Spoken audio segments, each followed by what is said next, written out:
Diane Foster had everything money could buy, or so everyone thought.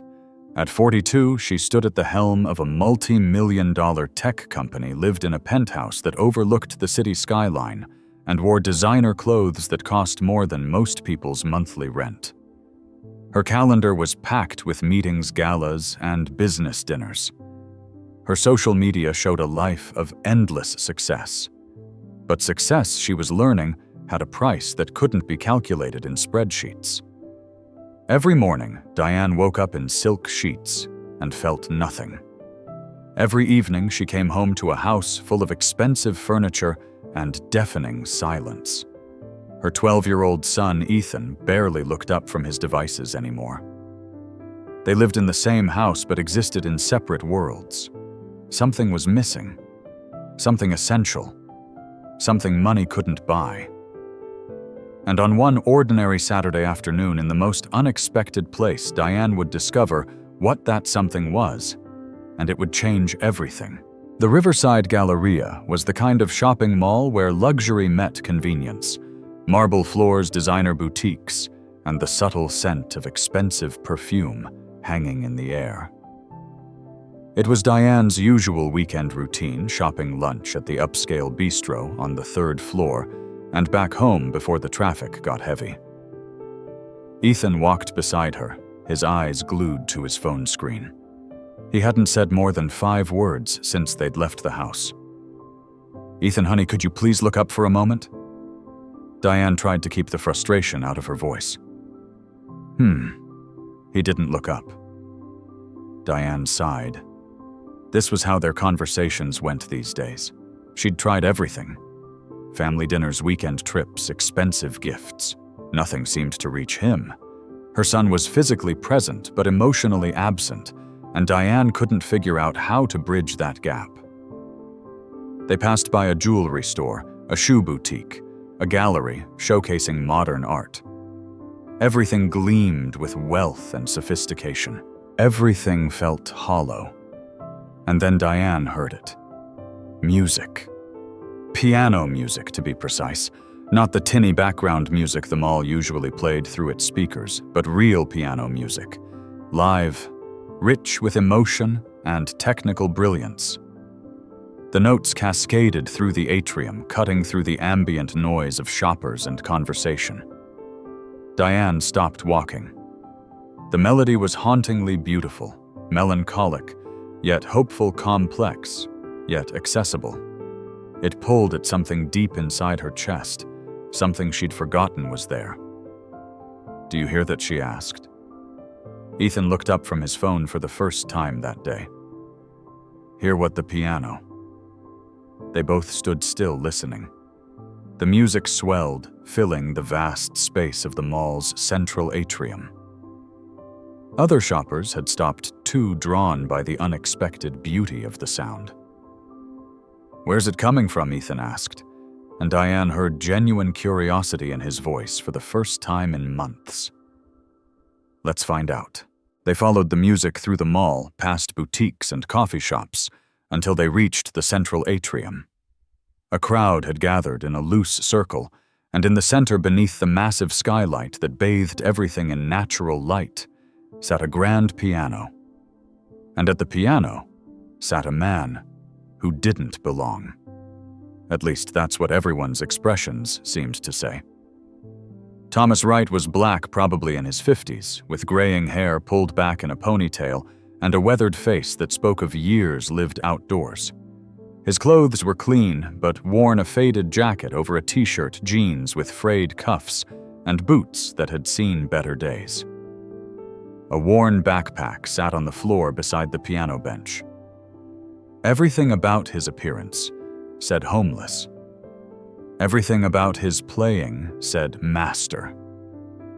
His fingers moved across the keys with the grace and precision of a concert pianist. His eyes were closed, his face a portrait of complete absorption. He wasn't just playing the piano. He was having a conversation with it, pouring his soul into every note. Diane found herself transfixed. She'd been to symphony halls and concert performances where pianists in tuxedos played technically perfect pieces that left her unmoved. But this raw, honest, achingly beautiful music coming from this unexpected man in this unexpected place, this moved her in ways she couldn't name. "Mom," Ethan whispered, tugging at her sleeve. Why is he? I don't know, honey." Around them, the crowd's reactions varied. Some people recorded on their phones. Others dropped bills into an open guitar case on the floor. A few whispered to each other, their expressions a mix of surprise, admiration, and something that looked uncomfortably like pity. But the man at the piano seemed oblivious to all of it. He was lost in the music, and the music was extraordinary. The piece he was playing, Diane didn't recognize it, but it felt like a story. It began softly, tentatively, like dawn breaking. Then it built, growing more complex, more urgent notes, tumbling over each other in beautiful chaos. There were moments of joy, moments of sorrow, moments of anger and resolution. It was a life contained in music, and everyone listening felt it. Diane watched his hands. They moved with absolute confidence, no hesitation, no wasted movement. This wasn't someone who'd learned a few pieces to impress passers-by. This was someone who'd spent a lifetime with the piano, who knew it intimately, who spoke its language fluently. But how? How did someone with this level of talent end up playing in a shopping mall for spare change? The piece reached its crescendo notes, cascading like a waterfall, building to a peak that seemed to lift everyone's hearts. And then gradually, it softened. The melody returned to its opening theme, transformed now, wiser perhaps. It ended with a single sustained note that hung in the air like a question. Silence. Then applause. Genuine, enthusiastic applause. Bills fluttered into the guitar case. People called out compliments. The man opened his eyes slowly, as if waking from a dream. He looked at the crowd with an expression Diane couldn't quite read. Gratitude mixed with something else. Sadness, resignation. He nodded his thanks, but didn't speak. "Can we stay and listen?" Ethan asked, and Diane heard something in her son's voice she hadn't heard in a long time. Wonder. "Yes," Diane said. "Yes, we can stay." Thomas began another piece, and Diane and Ethan found a bench nearby where they could sit and listen. The crowd around the piano ebbed and flowed. Some people stayed, new people arrived, others dropped money and left. But Diane didn't move. She watched Thomas as he played. Between pieces, he would rest his hands in his lap and take deep breaths as if gathering strength. His eyes would scan the crowd, but he never made direct eye contact with anyone. There was a guardedness about him, a protective barrier. When someone approached him to talk, he would smile politely and nod, but his answers were brief. He seemed more comfortable letting the piano speak for him. "He's really good," Ethan said, still watching. "Like, really, really good." "He is," Diane agreed. "Why isn't he like famous or something?" It was a child's question, innocent and direct. Why wasn't someone this talented on a stage somewhere filling concert halls instead of a shopping mall? But Diane had learned that life was rarely that simple. Talent didn't guarantee success, and success didn't guarantee happiness. She was living proof of that. After the third piece, Thomas took a longer break. He pulled a water bottle from his backpack and drank slowly. An elderly woman approached him and said something that made him smile, a real smile that transformed his face. He thanked her, and she placed a folded bill in the guitar case. Diane found herself wanting to approach him too, but something held her back. What would she say? "You're very talented," That seemed patronizing. Why are you here? That seemed invasive. Can I help you? That seemed presumptuous. Instead, she just watched and listened. Thomas played for nearly 2 hours. Each piece was different, some classical, some jazz, some that seemed to be his own improvisations. Each one was beautiful. Each one told a story. Diane noticed how he interacted with his audience. When children came close, his face would soften, and sometimes he'd play something lighter, more playful. When teenagers lingered skeptical and trying to look unimpressed, he'd play something with a driving rhythm that made them nod along despite themselves. When elderly couples stopped, he'd play something nostalgic and sweet. He read the crowd and gave them what they needed, even if they didn't know they needed it. Mom, Ethan said quietly, do you think we could talk to him? Diane looked at her son in surprise. Ethan, who barely spoke to his own family, wanted to talk to a stranger. I don't know, honey. He might want his privacy. But you always say we should support artists. Isn't he an artist out of the mouths of children? Diane had said that, hadn't she? At gallery openings and charity auctions, she'd talked about the importance of supporting the arts. But those had been safe, sanitized versions of art paintings on white walls, sculptures in well-lit spaces, all with price tags attached. This was different. This was raw and real and uncomfortable. This made her question things. You're right, Diane said. He is an artist. Thomas finished another piece and stood up, stretching his back. He looked tired. Diane noticed the slight tremor in his hands as he packed his water bottle away. He glanced at the guitar case, now containing maybe $40 or $50 in bills and coins, and something flickered across his face. Not quite satisfaction, not quite disappointment. He began to pack up his things, moving slowly, methodically. Now or never, Diane murmured to herself. She stood up, and before she could second-guess herself, she walked toward the piano. Ethan followed close behind. "Excuse me, Diane," said her voice coming out softer than intended. Thomas looked up, and for the first time their eyes met. His eyes were dark brown, intelligent, and guarded. They held a world of stories. "Yes, ma'am." His voice was deep and cultured, not what people might expect. Diane suddenly felt foolish. What was she doing? But Ethan was there, watching, waiting for her to say something meaningful. That was, "Your playing was extraordinary," she said. "Truly extraordinary." "Thank you." He nodded politely, a practiced response. "I'm Diane. This is my son Ethan, Thomas." He extended his hand, and Diane shook it. His grip was firm. His hands rougher than she expected, calluses from the piano keys, but also from harder labor. "How long have you been playing?" Ethan asked the question, tumbling out with uncharacteristic eagerness. Thomas looked at the boy, and something in his expression softened. "All my life, son. Since I was about your age. You're really, really good. Like concert good." A shadow passed over Thomas's face. "That's kind of you to say." There was an awkward pause.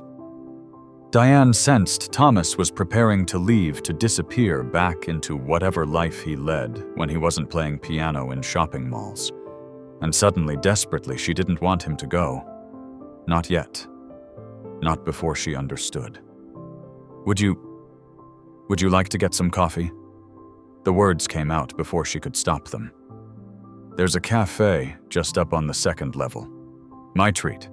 I'd love to hear more about your music." Thomas's expression became unreadable. He looked at Diane, then at Ethan, then down at his worn clothes and battered backpack. "That's very kind," he said carefully, "but I don't want to take up your time." "You wouldn't be," Diane said. "Really, we'd like to hear more." "Wouldn't we, Ethan?" "Yeah, definitely," Ethan said with enthusiasm. Diane hadn't heard from him in months. Thomas hesitated, and Diane could see the internal debate playing out behind his eyes. Pride versus loneliness, suspicion versus hope. Finally, he nodded. Coffee would be nice. Thank you. They walked together to the cafe, an upscale place with artisanal drinks and prices that made Thomas glance at the menu board with visible discomfort. But Diane ordered without flinching a large black coffee for Thomas, a latte for herself, and a hot chocolate for Ethan, and found a table in the corner where they could talk without being overheard. For the first few minutes, the conversation was stilted. Diane asked safe questions about music, and Thomas gave polite but brief answers. But Ethan, with the fearlessness of youth, cut through the awkwardness. So like, if you're that good, why aren't you playing in concerts and stuff? Ethan.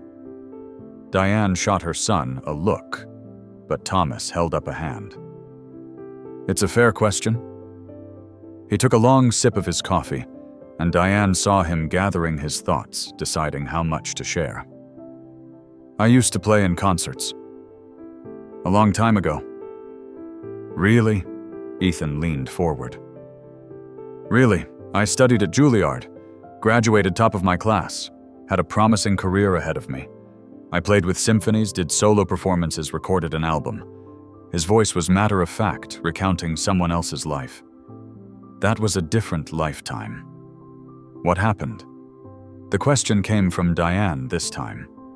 Thomas was quiet for a long moment, staring into his coffee cup. When he spoke again, his voice was quieter, weighted with old grief. Life happened. Tragedy happened. I lost my wife and daughter in a car accident 15 years ago. They were my whole world. After they died, I fell apart. Couldn't play anymore. Couldn't do anything. Lost my job, lost my home, lost myself. The words hung in the air, heavy and painful. Diane felt her throat tighten. Beside her, Ethan had gone very still. I'm so sorry, Diane said, and the words felt inadequate. Thomas nodded. For a long time I didn't want to live, but I couldn't seem to die either. I ended up on the streets, and that's where I've been on and off for the last 12 years. The piano. He paused, his fingers unconsciously moving as if playing invisible keys. The piano saved my life. It was the only thing I could still do, the only thing that still made sense. Your daughter, Ethan said quietly. How old was she? 7. Thomas's voice cracked, slightly. Her name was Grace. She was just learning to play piano. She loved it. Would practice every day without being asked. He smiled, but it was a sad smile. She had real talent, real passion. I was teaching her, and she was teaching me to see music through fresh eyes. Diane felt tears prickling her own eyes. She thought about Ethan sitting beside her, alive and healthy and 12 years old. She thought about how much she took that for granted.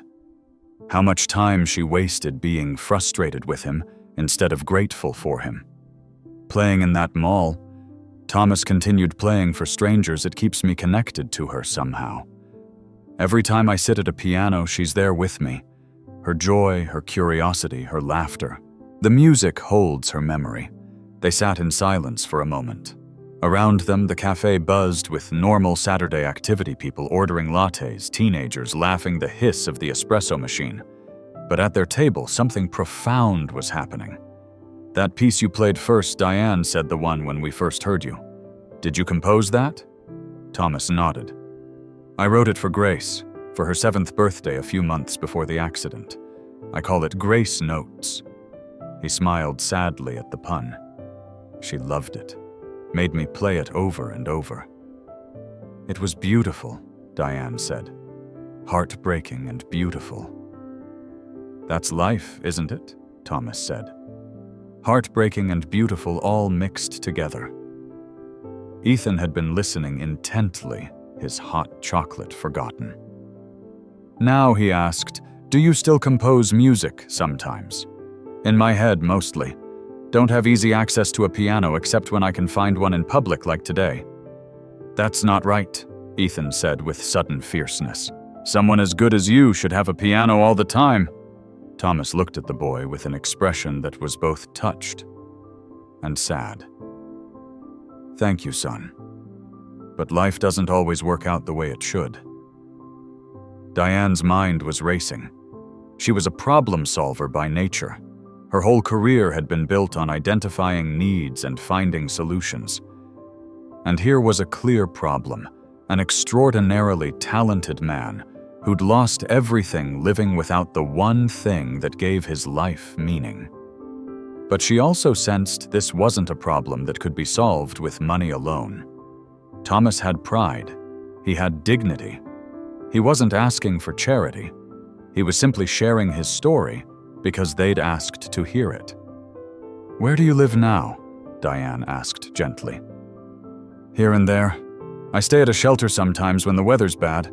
Other times I find places, get by. And you play in the mall regularly. Couple times a week when security doesn't run me off. Most days they let me stay for a few hours. I make enough for food, and whatever's left I save." Save for what? Thomas smiled, and for the first time it reached his eyes. "For a dream, I suppose. There's a community center in the old neighborhood where I grew up. They're trying to start a music program for kids who can't afford lessons. I'm saving to donate a keyboard, maybe fund some scholarships. Grace would have wanted that. Sharing music with kids who might not otherwise get the chance." And there it was. A man who had nothing saving what little he had to give to others, to honor his daughter's memory by helping children learn music.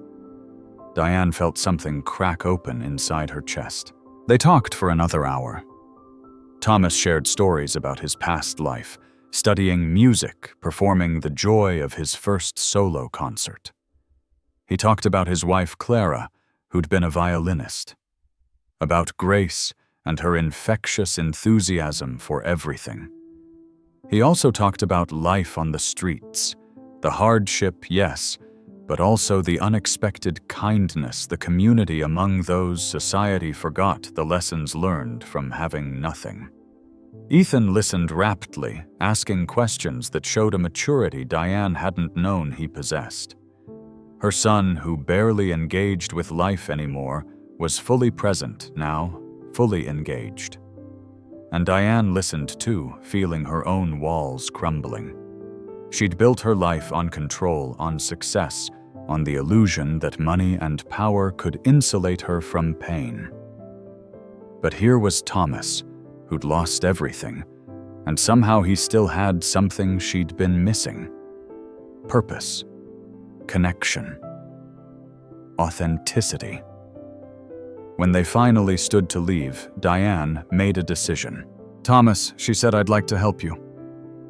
His expression immediately became guarded. "Ma'am, I appreciate the coffee and the conversation, but I'm not looking for—" "Please let me finish." Diane took a breath. "I run a tech company. I have resources. I could help you get housing, healthcare, maybe even help you get back to performing professionally. You're far too talented to be playing in shopping malls for spare change." Thomas's jaw tightened. "I appreciate the thought, but I don't need charity. It's not charity. It is charity." His voice was firm, but not unkind. "I know you mean well, Ms. Foster, but I've learned that handouts don't help. They just make the giver feel good and the receiver feel small. But I've survived this long because I haven't let go of my dignity. Money can't buy that back once it's gone." They stood in tense silence. Diane felt frustration rising. She was trying to help. Couldn't he see that she had the means to change his life? And he was refusing out of pride. But then Ethan spoke up. "What if you taught me?" The words came out in a rush. "What if you gave my mom piano lessons, or me? Both of us. She'd pay you for your time like a normal job, not charity. And you'd be teaching which you said you loved doing." Thomas looked at the boy in surprise. Diane looked at her son in surprise. "I mean," Ethan continued, emboldened, "we have a piano at home.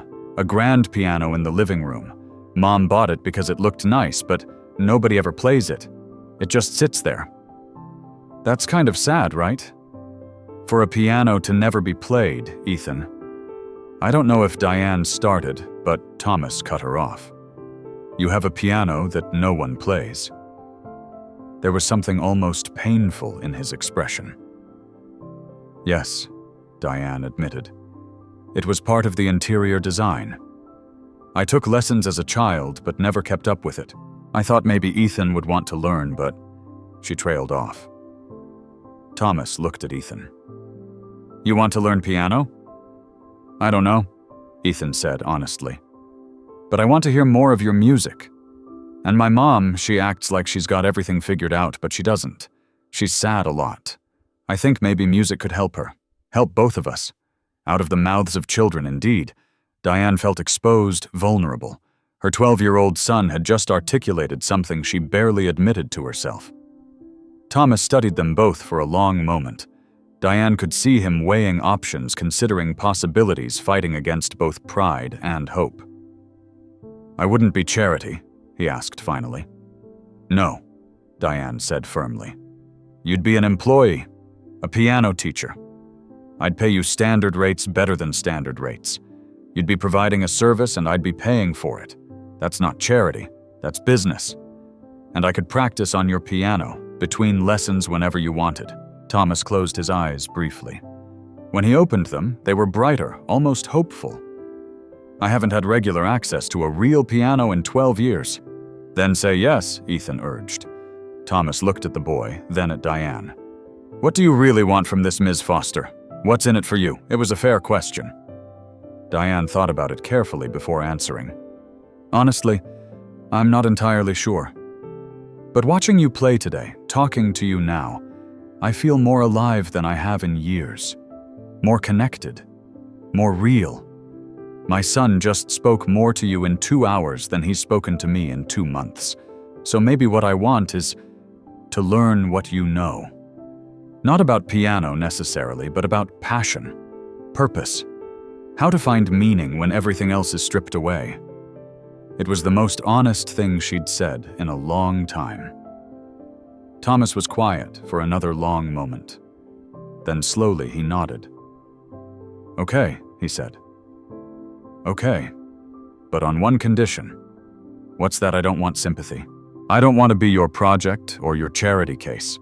If I'm teaching you piano, I'm going to be honest about when you're doing it wrong. I'm going to push you. I'm going to expect real effort. Can you handle that? Diane found herself smiling. I can handle that. And another thing. Thomas looked serious. I'm still going to play at the mall sometimes. That's important to me. That connection with regular people. I'm not going to hide away in your fancy penthouse and pretend I'm something I'm not. Fair enough.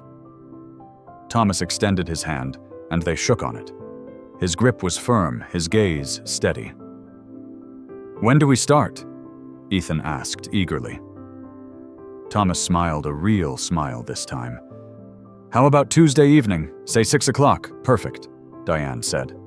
And then, because she couldn't help herself, Thomas, do you have a phone? How can I reach you to confirm I don't have a phone? But I'll be there. You can count on that.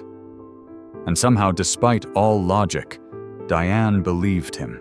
Tuesday evening arrived. Diane found herself unusually nervous, checking the clock every few minutes. What if Thomas didn't show up? What if he'd changed his mind? What if this whole thing was a mistake? But at exactly 6 o'clock, the doorman called up. Ms. Foster, there's a Mr. Wright here to see you. Relief flooded through her. Send him up, please. She'd prepared for this visit. Made sure the piano was tuned, something she'd been meaning to do for years but never bothered with. Set out fresh coffee and tea. Made sure Ethan had finished his homework early. When Thomas arrived, he looked different. He'd cleaned up, still wearing simple clothes, but newer, neater. His backpack was gone, replaced with a worn leather satchel. But his eyes were the same intelligent, guarded assessing. He stood in the doorway of her penthouse, taking it all in. The floor-to-ceiling windows with their view of the city, the modern art on the walls, the designer furniture, the grand piano sitting in the corner of the massive living room like a beautiful, neglected sculpture. "Quite a place," he said neutrally. "It's home," Diane replied, suddenly feeling defensive about her wealth. Thomas walked slowly to the piano. He circled it like someone approaching a sacred object, running his hand along its polished surface. Then he sat at the bench, positioned his hands over the keys, and paused. "May I?" he asked. "Of course. Please." Thomas closed his eyes and began to play, the same piece he'd played at the mall Grace Notes. But here, in the acoustic perfection of Diane's living room on this pristine instrument, the music took on new dimensions. It filled the space, resonated in ways the mall's ambient noise had muffled. Diane stood transfixed. Ethan came out of his room and stood beside his mother, equally mesmerized. When Thomas finished, he sat very still for a moment, his hands resting on the keys. "This is a beautiful instrument," he said quietly. "It deserves to be played." "Then play it," Diane said. "Whenever you want. Consider it yours." Thomas looked at her sharply. "I can't accept I'm not giving it to you. I'm asking you to use it. There's a difference." He studied her face, then nodded slowly. "All right. So shall we begin your lesson?" The first lesson was humbling. Diane had studied piano as a child, but that had been 3 decades ago. Her fingers fumbled over keys, her timing was off, her posture was wrong. Thomas was patient, but exacting. He corrected her hand position, made her repeat scales until her fingers ached, insisted on precision. "Music isn't just about hitting the right notes," he explained. "It's about intention. Every note should mean something. If you're playing without intention, you're just making noise." "That's very zen," Diane said, slightly frustrated after her 10th attempt at a simple exercise. "It's the truth, again." Ethan had his lesson next, and he fared better than his mother.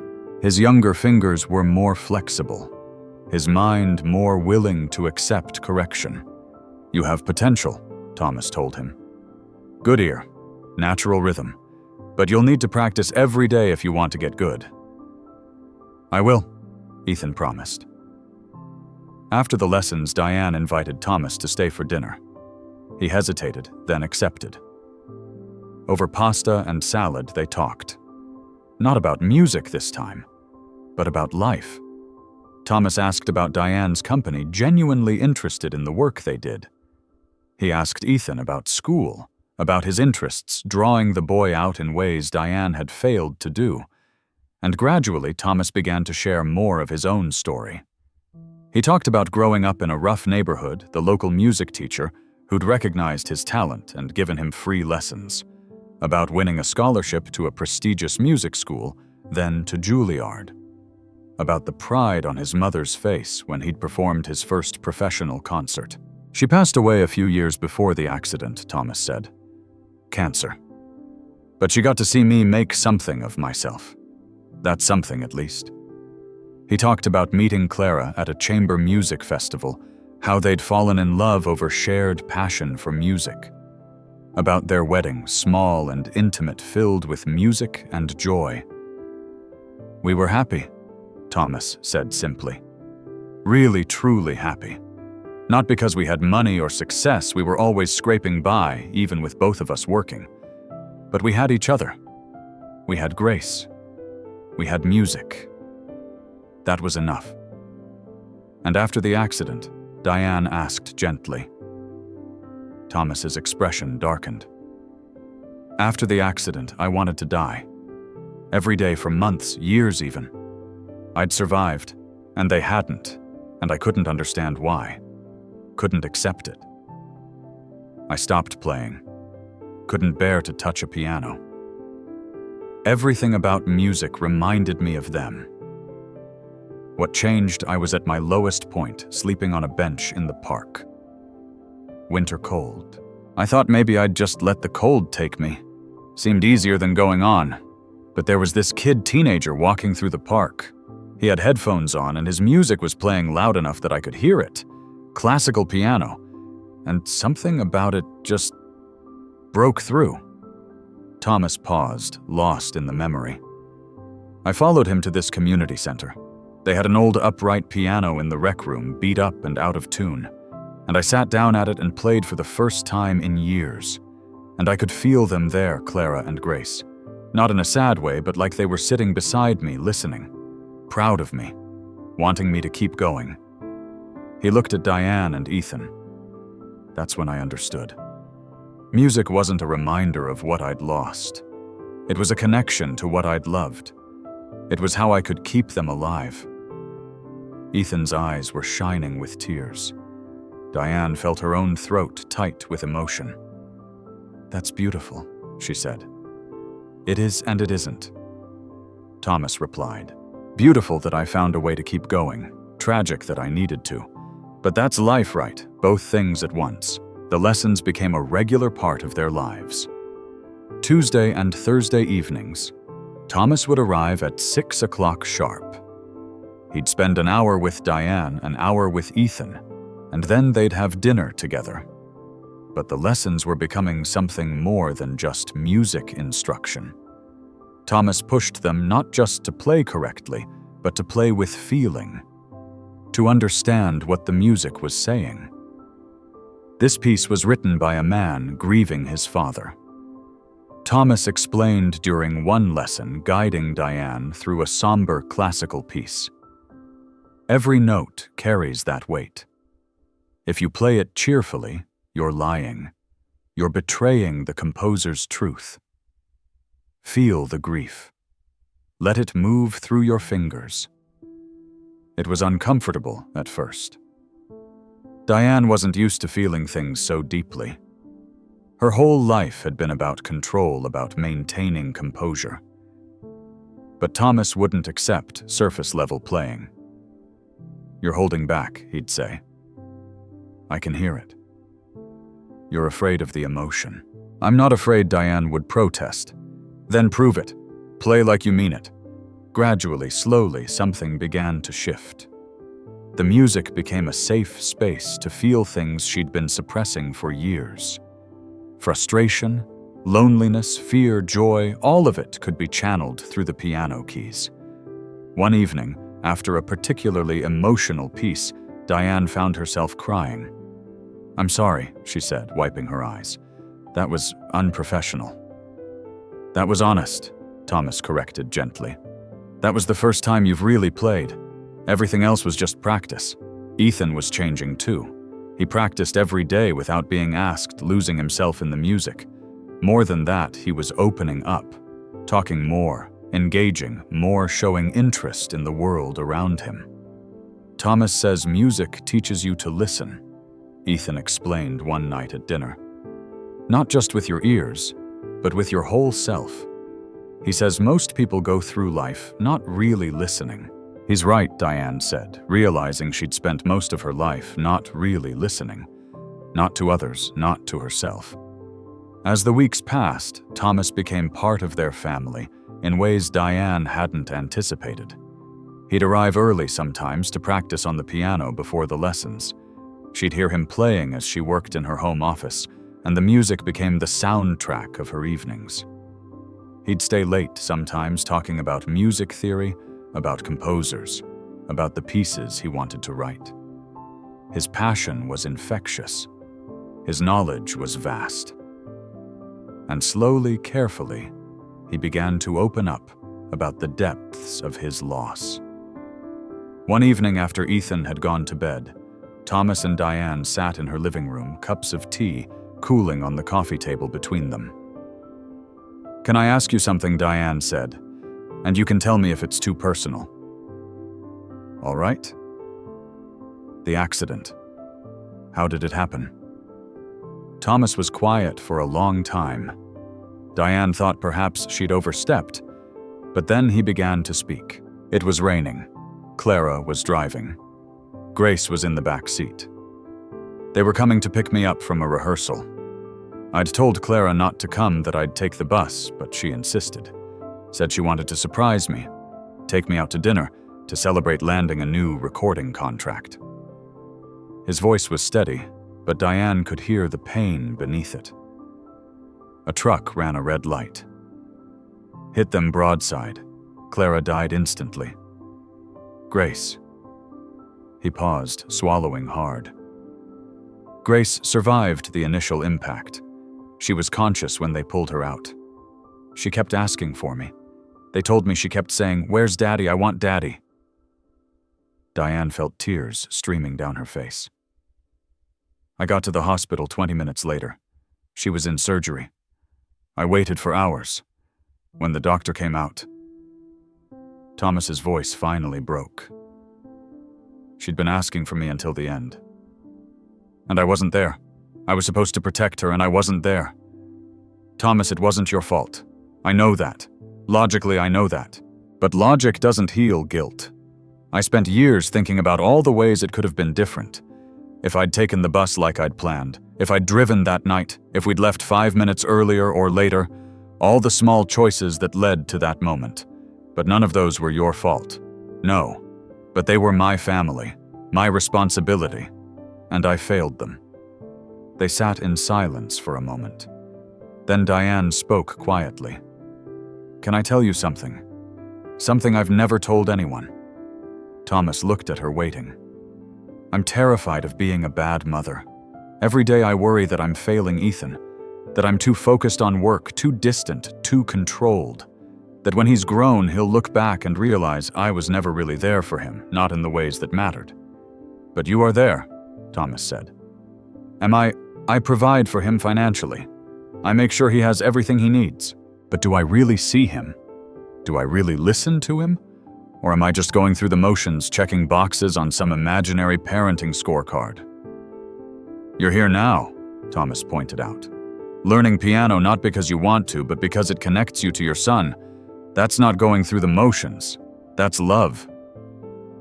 Diane felt something crack open even further inside her chest. How do you do it?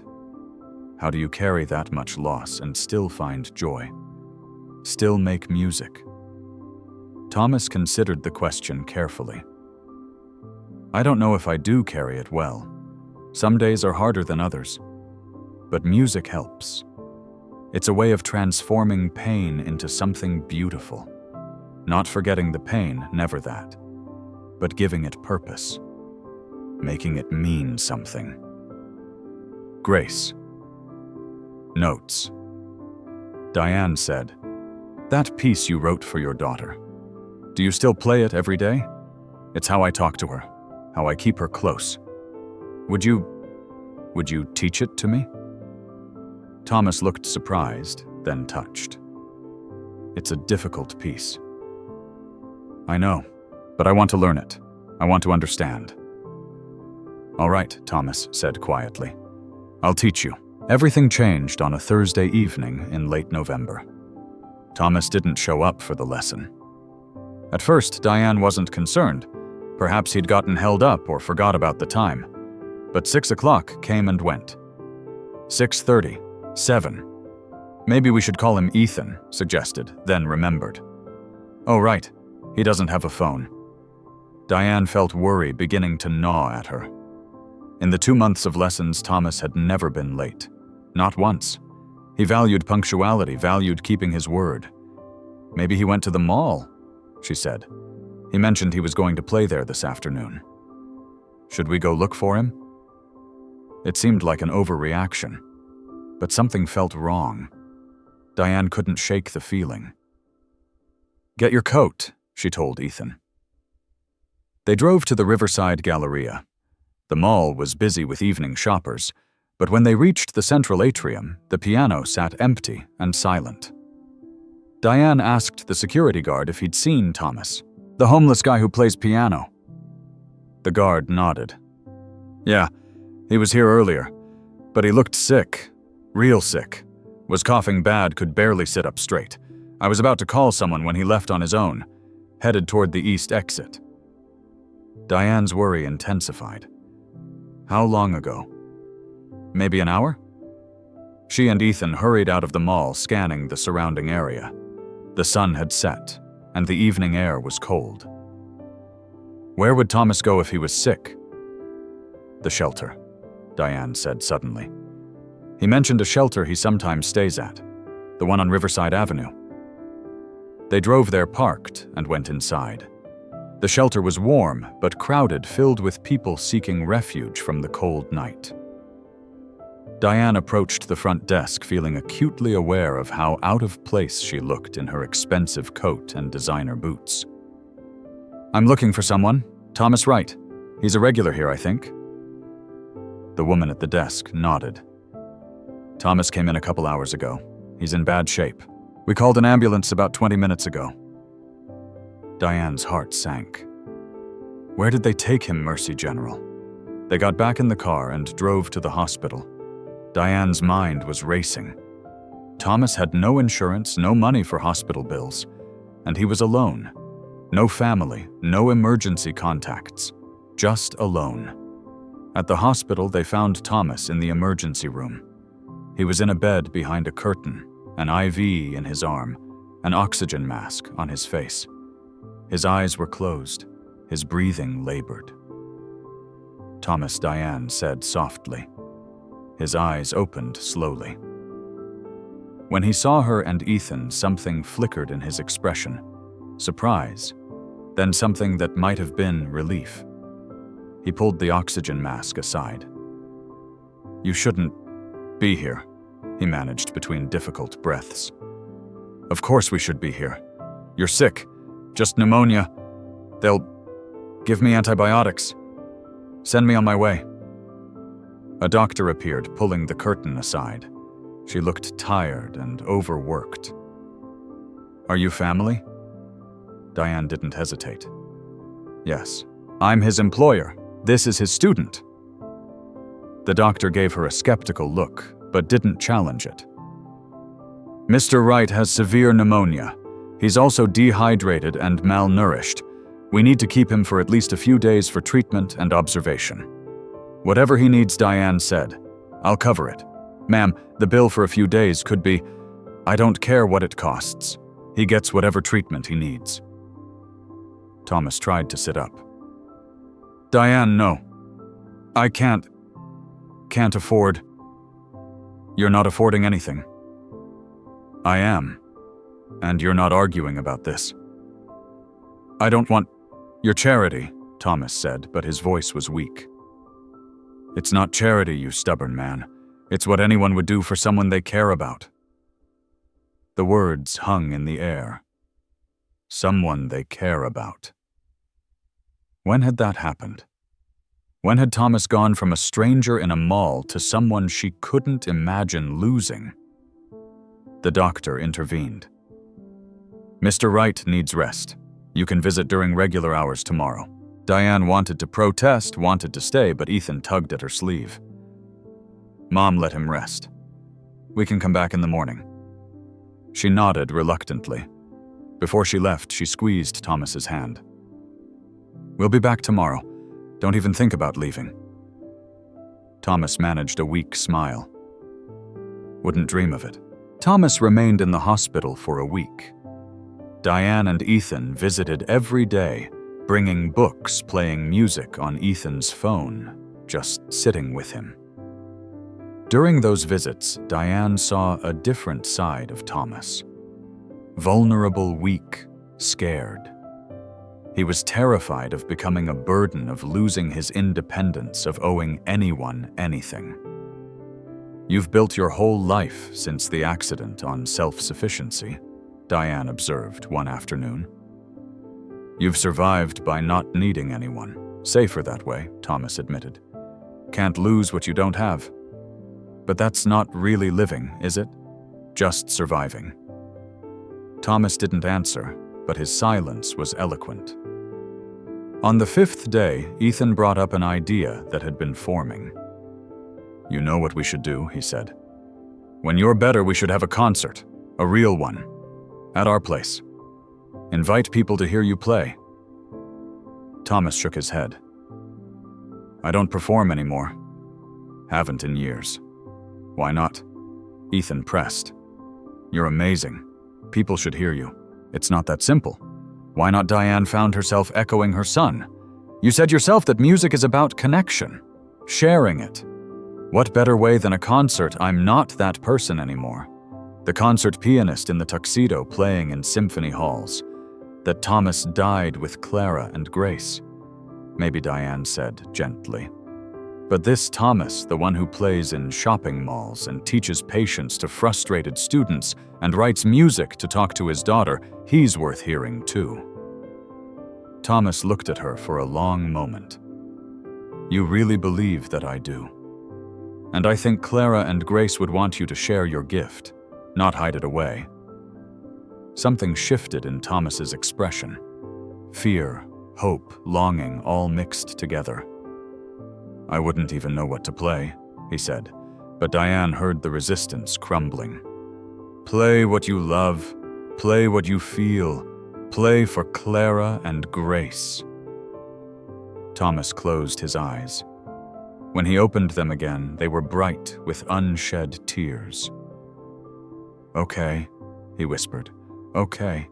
When Thomas was finally released from the hospital, Diane took him not to a shelter, but to her building. She'd arranged for a furnished apartment on the 15th floor, nothing extravagant but clean, safe, and most importantly, it had a keyboard piano. Thomas protested, of course. But Diane was ready. You're not taking charity. You're accepting reasonable accommodations from your employer. You can't teach piano if you're sick in a shelter.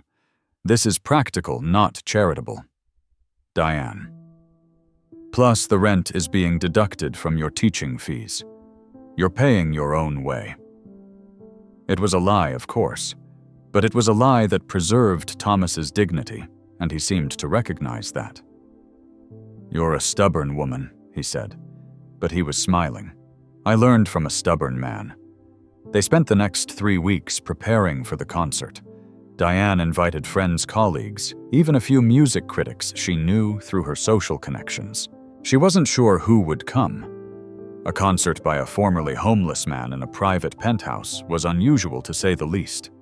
But Thomas prepared as if he were playing Carnegie Hall. He practiced for hours every day, refining pieces, working on new compositions. Diane would hear him playing through the floors, the music floating up like an offering. Ethan helped prepare the space-moving furniture to create a performance area. They set up chairs, arranged lighting, made sure the piano was perfectly tuned. Are you nervous? Ethan asked Thomas the night before the concert. Terrified, Thomas admitted. I haven't performed for an audience like this in 15 years. What if I've forgotten how? What if I'm not good enough anymore? You're good enough, Ethan said with absolute certainty. You're better than good enough. The night of the concert arrived. Diane's penthouse filled with people, about 40 guests, a mix of her business associates, friends, and a few music professionals she'd reached out to. There were also some unexpected guests, people from the mall, who'd seen Thomas play regulars from the shelter, even the security guard who'd helped them find Thomas that night. Thomas stood at the piano looking at the crowd. He was wearing a simple suit that Diane had helped him pick out, nothing flashy, just dignified. His hands trembled slightly as he adjusted the bench. Diane stood to introduce him, her own heart pounding. Thank you all for coming tonight. Most of you know me as a businesswoman, a CEO. But recently I've been learning that the most important things in life can't be measured in profit margins or quarterly reports. I've been learning about passion, about purpose, about what it means to truly live rather than just survive. She gestured to Thomas. This man has taught me those lessons. His story is one of tremendous loss and tremendous courage. He's a reminder that talent and worth aren't measured by wealth or status. And tonight he's going to share his gift with all of us. She sat down, and Thomas took a deep breath. "Thank you," he said simply.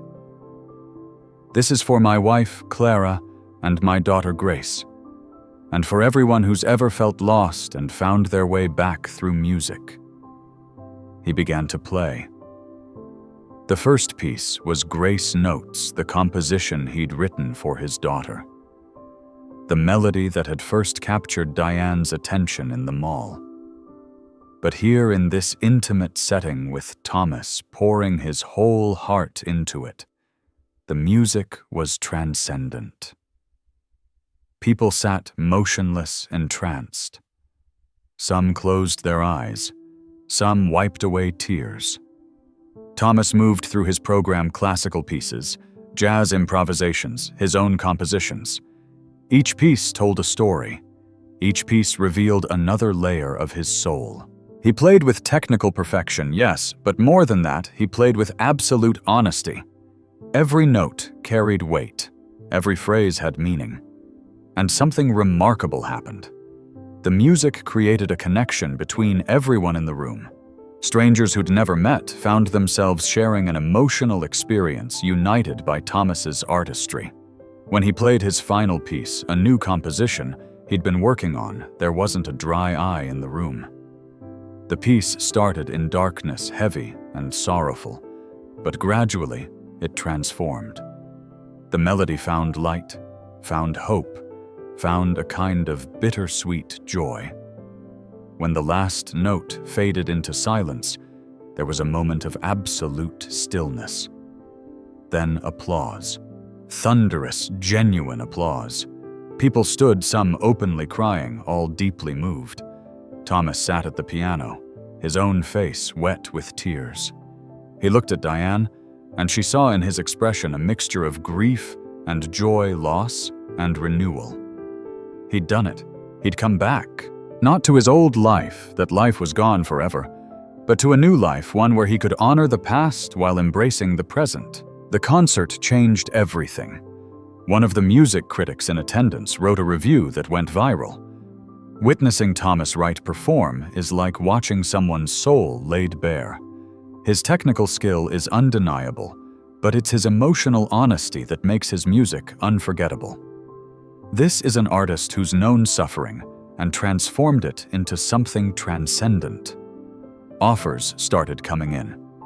Small venues wanted to book him. A recording studio reached out about cutting an album. A music school offered him a teaching position. Thomas was overwhelmed. After years of invisibility, suddenly everyone wanted a piece of him. Diane helped him navigate the attention, but she was careful not to manage his life. This was his journey, his choices. "What do you want?" she asked him one evening as they sat in her living room sorting through offers. Thomas thought about it. "I want to teach. That's what feels right. Performing is wonderful, but teaching, passing on what I know that honors Grace in a way that feels true." Then teach. He accepted a position at a community music center working with underprivileged kids who couldn't afford private lessons. He still performed occasionally small concerts, intimate venues, places where he could connect with the audience. And he kept his apartment in Diane's building, paying his own rent now from his teaching salary. He still came for dinner twice a week. Still gave Ethan lessons, though now they were less about technique and more about artistic expression. Diane had changed, too. She'd stepped back from her company, appointing a COO to handle day-to-day operations. She was still involved, still successful, but she'd found balance.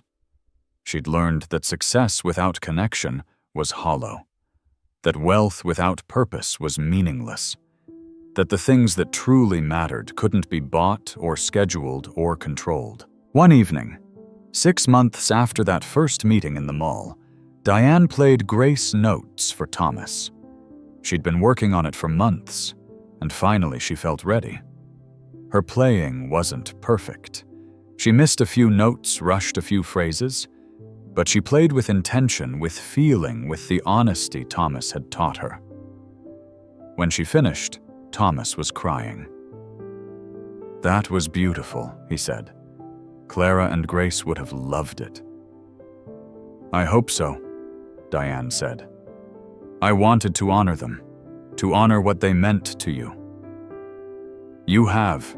You've honored them by being present, by being real, by letting music teach you to feel." Ethan had been practicing in his room, and now he emerged. "My turn," he announced. He sat at the piano and played his own piece, a composition he'd been working on with Thomas, inspired by their journey together. It was young and unpolished, but full of genuine emotion. When he finished, all three of them sat together at the piano bench, three people who'd found each other in the most unexpected way. "You know, Thomas said, I used to think my life ended the day I lost Clara and Grace, that everything after was just survival. But I was wrong. Life doesn't end. It transforms. And sometimes the transformations we don't choose lead us to exactly where we need to be."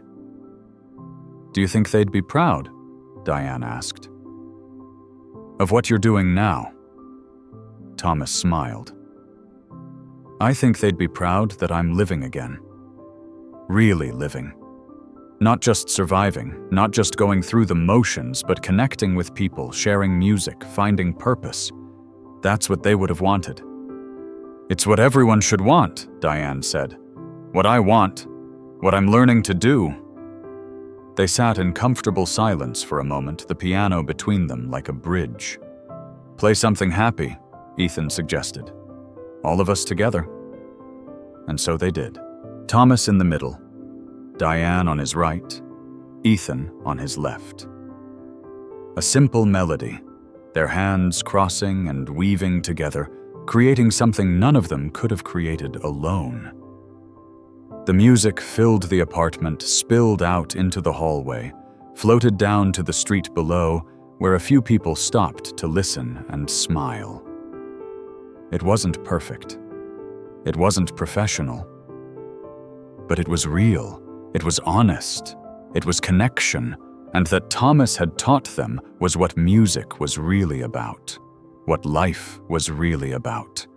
Not perfection, but authenticity. Not wealth, but connection. Not surviving, but truly fully living.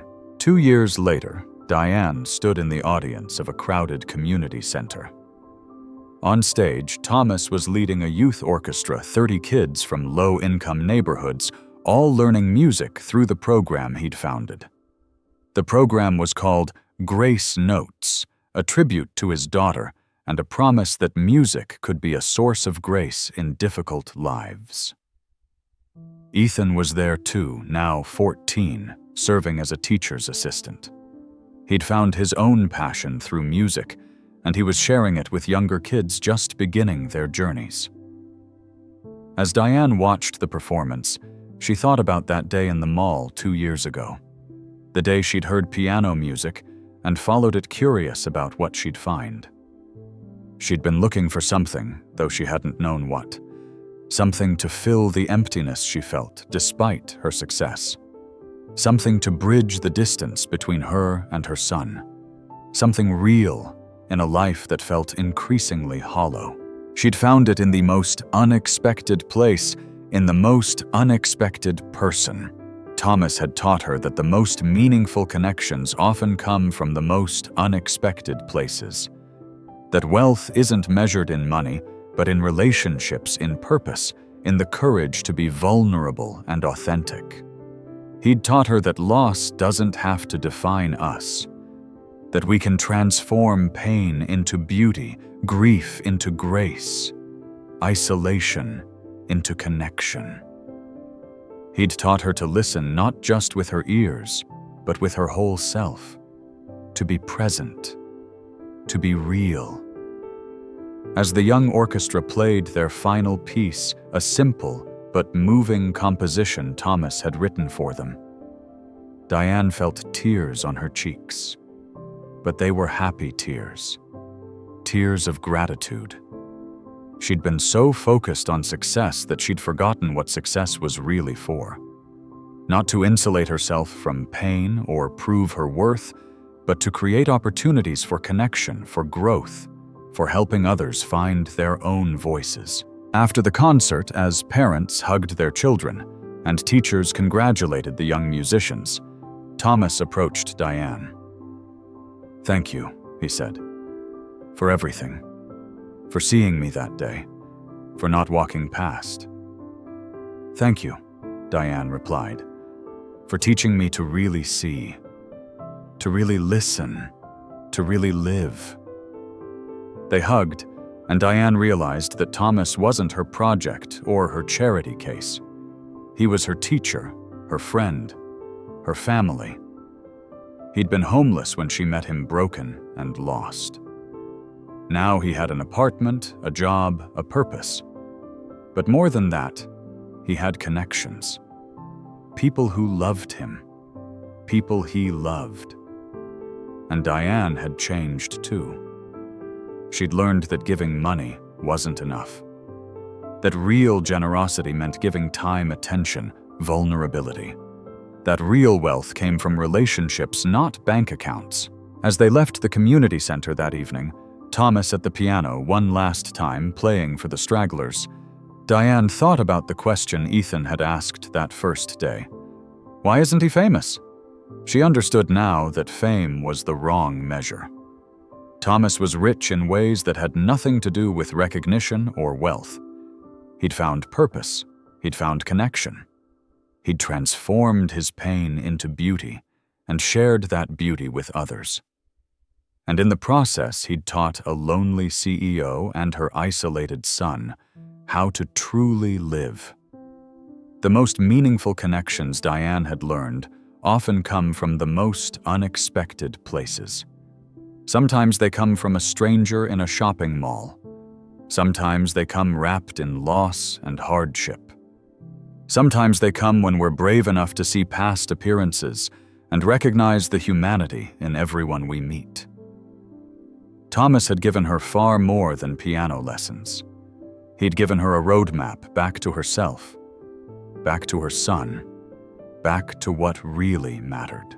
And she would spend the rest of her life honoring that gift, not with money or grand gestures, but by staying present, staying open, and staying real. Just like Thomas had taught her, just like the music had shown her. The piano, it turned out, wasn't just an instrument. It was a bridge, a way of connecting across differences, across pain, across the walls we build to protect ourselves. And sometimes, if you're lucky enough to stop and listen, it can change your entire life.